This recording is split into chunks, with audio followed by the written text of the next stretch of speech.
175,000 की अगर आप सेल करते हैं, this is the point where you will get nothing, means even you will not be in your loss, but on the other side you won't be in profit. Next हमारे पास आ गया operating leverage. Degree of operating leverage is what? Degree of operating leverage को अगर हम define करें तो that is very simple, percentage change in your sales will produce some kind of percentage change in your EBIT. Further इसको elaborate करें तो हम कहेंगे 1% change will produce some kind of change in your EBIT. तो अगर हम इसको further और अगर इसके अंदर और आसान जवाब दें तो हम 1% change in your 1% change in sales will produce what percentage change in your EBIT is called degree of operating leverage.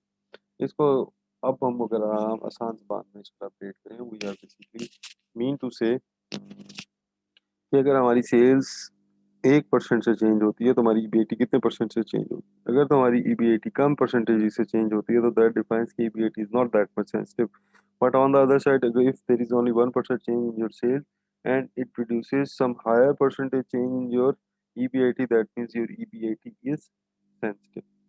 कैसे कैलकुलेट होता है? Degree of operating leverage in quantity is equal to Q quantity, any quantity into price minus variable cost divided by Q into price minus variable cost minus fixed cost, या अगर आप कहें quantity divided by quantity minus quantity break even, इसी फॉर्मूले से basically derive हो जाता है।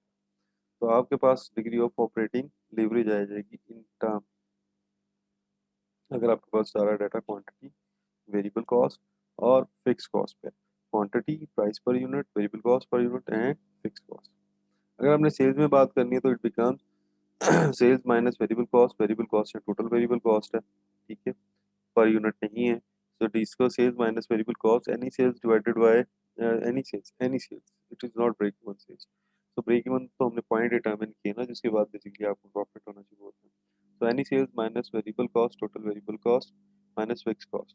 Sales minus variable cost divided by sales minus variable cost minus fixed cost is becomes your degree of operating leverage. तो डाटा अगर आपको quantity में दिया हुआ तो ये हो जाएगा Q Q into P minus V divided by Q into P minus V minus F C, अगर क्वांटिटी प्राइस पर यूनिट और वेरिएबल कॉस्ट पर यूनिट है। लेकिन अगर ऑन द अदर साइड अगर आपको रुपीस में दिया हुआ तो it should be like sale minus variable cost, total variable cost, यानी वेरिएबल कॉस्ट या total variable cost divided by sale minus variable cost minus fix cost, ठीक है। अगर आप इसको ओवरऑल देखें तो इट इज बेसिकली जो बॉटम पोर्शन है ये ईबीआईटी है, और ऊपर वाले में क्योंकि फिक्स कॉस्ट मिसिंग है तो हम इसको ऐड बैक करेंगे, तो that becomes EBIT plus fix cost और divided by EBIT. Lisa Miller wants to determine the degree of operating leverage at sales level of 6,000, 8,000. As we did earlier, we will assume that this is the fixed cost, this is the price per unit, and this is variable cost per unit. अगर ये चीज़ें हमें available हों तब, अगर ये चीज़ें available हों तब हम degree of operating leverage calculate करना चाहेंगे 6,000 और 8,000। तो 6,000 divided by minus 4,000, 6,000 means quantity, 4,000 हमने ब्रेक इवन क्वांटिटी निकाली तो ऑपरेटिंग लिवरेज हमारे पास आई 3, सेकंड टाइम में हमारे पास 8,000 में हमारे पास आई 2। अब ये डिटरमिन जो आंसर है ये हमें क्या डिफाइन कर रहे हैं? At 1% increase in sales above 8,000, above 8,000 क्योंकि हमने एक क्वांटिटी के ऊपर उसको डिटरमिन किया। Level increase of EBIT by 2% because of existing operating leverage of the firm. अगर आप 8,000 से 1% भी चेंज को सेल को चेंज करेंगे आपकी EBIT 2% चेंज होगी। ऑन द अदर साइड अगर हम इसको इंटरप्रेट करें तो इसका मतलब है at a given level of 6,000 if you increase 1% change in your sales your EBIT will respond 3%। Means अगर आप 6,000 से 1% इंक्रीज करेंगे तो आपकी EBIT 3% से इंक्रीज करेंगे, लेकिन अगर आप 6,000 से 1% डिक्रीज करते हैं sale, your EBIT will be decrease by 3%। अगर हम इसको देखें तो ये हमारा क्वांटिटी ब्रेक इवन है, quantity, this is over quantity break. आपके नंबर ऑफ यूनिट्स इसके करीब होंगे आपकी सेंसिटिविटी ज़्यादा हो, आपकी सेंसिटिविटी ज़्यादा होगी, जैसे कि यहाँ पे 5000 का यूनिट। जैसे जैसे आप इस ब्रेक इवन पॉइंट से सेल्स को दूर करते जाएंगे, जैसे कि ये 8000, आपकी सेंसिटिविटी कम होती जाएगी। कम क्यों हो जाएगी? क्योंकि आपके पास एब्जॉर्प्शन ऑफ लॉसेस, आपके पास एब्जॉर्प्शन ऑफ शॉक्स ज़्यादा होगा, आपके पास ब्रेक इवन से गैप ज़्यादा है। तो जितना आपका गैप ब्रेक इवन से होगा उतनी ही आपकी सेंसिटिविटी कम होगी। तो operating leverage is all about basically sensitivity of fixed costs, use of fixed costs in relation to sales, and it produce some kind of change in your EBIT. That is basically operating leverage. और अगर हम इसको simply define करें bookish, तो वो से कि 1% change in sales will produce some kind of percentage change in your EBIT. So response of EBIT toward your sales is basically degree of operating leverage, and this response, if that is much sensitive, means that your EBIT is more sensitive towards your sales. अगर ये sensitive नहीं है, तो that means कि आपकी sales के against EBIT कम sensitive है, ठीक है। अच्छा,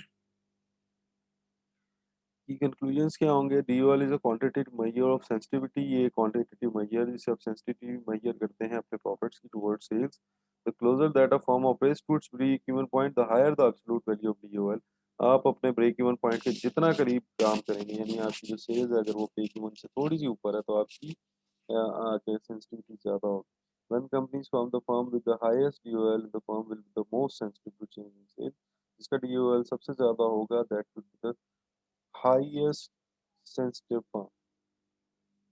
business risk obviously DOL is all about business risk. Business में बेसिकली सबसे पहले हम फिक्स कॉस्ट और वेरिएबल कॉस्ट ही देखते हैं। आपने इनकम स्टेटमेंट की अगर हम बात करें, तो income statement starts with sales, CGS, admin selling, और ये आपके पास EBIT या ऑपरेटिंग प्रॉफिट आ गया। इसके बाद आपने इंटरेस्ट टैक्स, और उसके बाद आपने नेट इनकम निकालनी है, फिर डिविडेंड की बात करनी है, बट बिफोर दैट आपका सारा का सारा रिस्क जो है basically that is business risk. तो business risk is all about making EBIT। DL is only one component of business risk and become active only in the presence of sales and production cost variability। ये हमेशा उस जगह के ऊपर होगा जहाँ आपके पास सेल्स आप प्रोड्यूस कर रहे हैं या प्रोडक्शन कॉस्ट है। DOL magnifies the variability of operating risk and profit and hence business risk।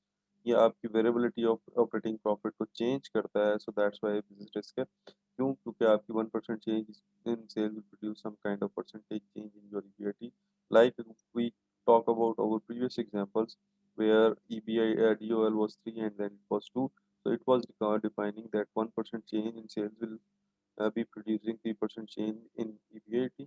On the other side, 1% change in sales will be producing 2% change in the EBIT. So that is all about business risk.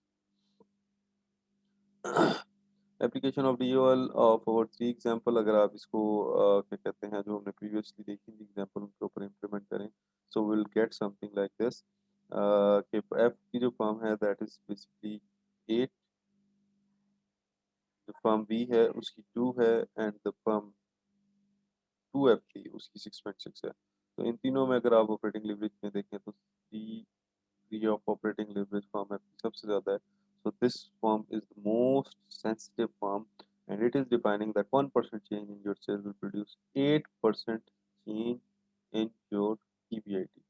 So 50% change हमने sales में ली थी, तो अगर 50 को 5 से 5 नहीं, 50 को 8 से मल्टीप्लाई करेंगे तो it becomes 400। So that was our correct answer. तो 4% 100% चेंज आया था EBIT में, क्योंकि 1% change will produce 8 times. So 8 times का मतलब है अगर आप 50 को करेंगे तो 50 को 8 से मल्टीप्लाई करेंगे इट बिकम्स 400। सो एप्लीकेशन के अंदर हमने देख लिया। सो ये देख लें कि firm WEF will expect 400 increase in the profit from 50% change in sales because degree of